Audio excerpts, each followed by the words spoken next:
Today I'm going to try to draw this wall of limestone boulders in the archaeological site of Mycenae in Greece. And before I go any further, let me just clarify that I have heard this place pronounced like 5 different ways. And for the life of me, I can't find any one right way to say it. I've heard Mycenae, Mycenae, Mycenae, Mycenae, and so I'm just gonna go with the first one. And if it's wrong, it's wrong. So be it. Mycenae it is.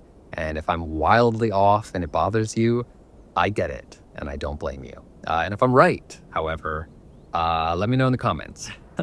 And also subscribe to the channel while you're at it. I'd really appreciate it. Today is day 120 of learning to draw while traveling the world. And you know, this was a place that, I don't know, I guess I never thought I'd make it here. Not that it's difficult to get to or outside of the realm of possibility or anything, but yeah, I think when you hear about things or you read about them, or even if your knowledge of it is based on peripheral things and it's not until later that you realize how it all connects, for me, those are the things from which I feel most distant. That probably sounds silly, but I don't know. It's like when you hear about things as a child, you can create these big preconceptions about them, like they become legends. But when you learn about something as an adult, it's perceived through a clearer, more objective lens, therefore maybe less idealization. Therefore, the idea of seeing it for yourself, if you'd like to, becomes much less fantastical. I'm obviously generalizing like crazy. Maybe it's just me who does that, but probably not. I'd imagine that's a common enough feeling, or at least I hope. I'm just here talking to myself about myself. In any event, this is such a place for me, one I vaguely knew about as a kid and, you know, built up in my mind. So with all of that said, drawing it was absolutely not what I ever expected to be doing, but I am, and that's awesome. And I'm just glad it doesn't all go up in flames.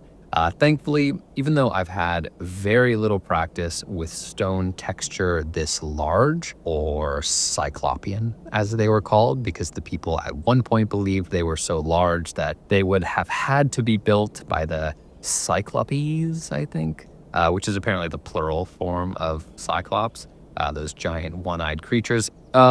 This is going to take forever if I get too sidetracked, but yeah, anyway, I think I do okay.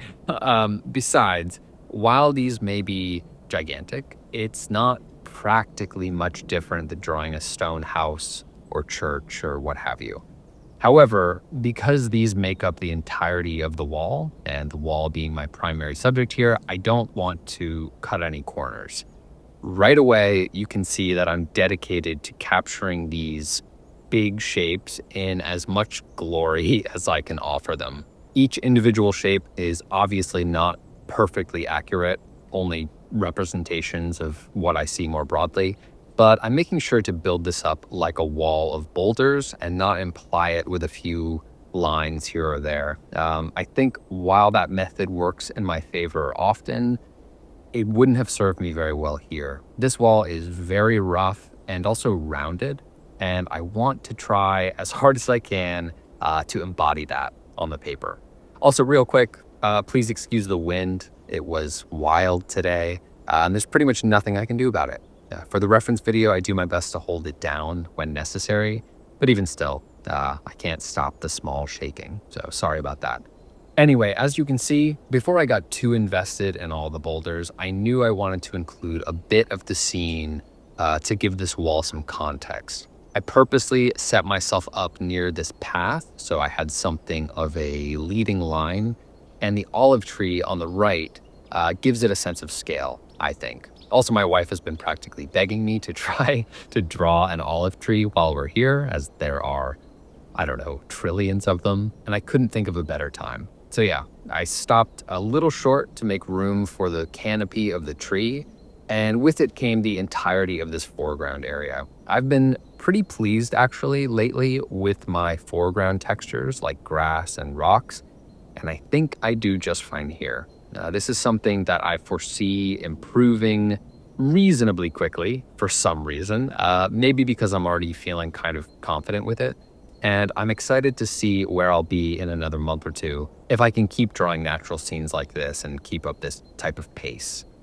Beyond the main wall and the foreground, I also spent some time on the area directly behind and below the wall. So the rocks that the wall is built on came first, and they were my main concern today. I didn't do much practicing beforehand. In fact, I've been doing a lot more jumping in cold recently for whatever reason.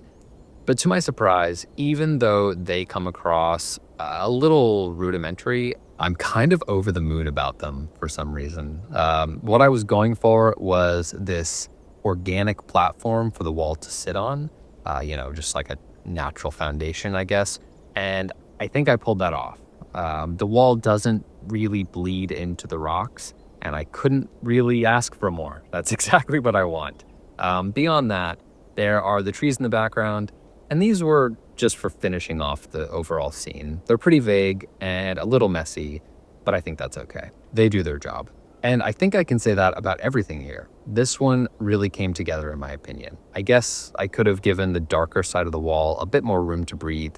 And also the perspective on that isn't exactly correct, but I'm really happy with the broad side of the wall. I had such a fun time like placing and shading all of these big stones, and I'm glad they, look like stones. Also, I should probably go draw an olive tree by itself now because that was also a really fun part of this. All of it, though, all of it was fun. I'm just so happy I had the chance to do this.